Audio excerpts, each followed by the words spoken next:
Russ Kellett is absolutely sincere and compelling when he talks about his time as a time traveling super soldier. So who am I to come in and say, just because of my own personal thing, you're sincere, Russ, but I think you're full of shit just because I don't like your story.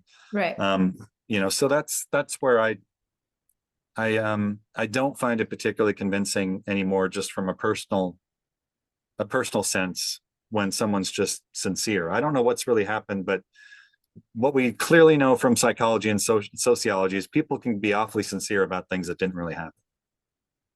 Which brings me to Charles Hall. Okay. Um, okay, can you give us like a 2-minute background on Charles Hall and what he saw in Nellis Air Force Base and why he was there and what his claims were? Sure. I mean, he was in the Air Force. He was stationed at Nellis Air Force Base, which is outside of Las Vegas, in the 1960s. Mhm. And at the time that he was there, he didn't say anything. But later on, it was in the what was it, the 2000s? I don't, off the top of my head, I'm trying to remember when that memoir came out. I think it's early 2000s, Millennial Hospitality.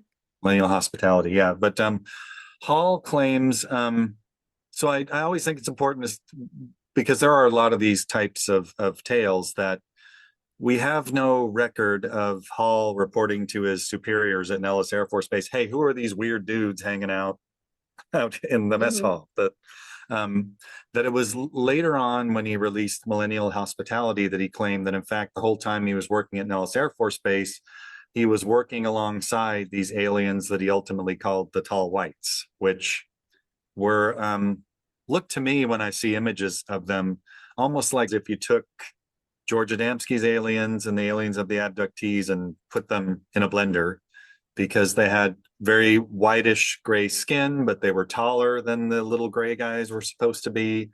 They had a lot of the drawings, they have this sort of wispy hair and these very big eyes.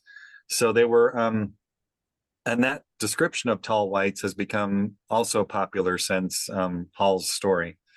But he's someone, and we've had others like him. We've had some with regard to the Roswell story, who write these later memoirs where they say, actually, during this previous time in my life, this is what was happening.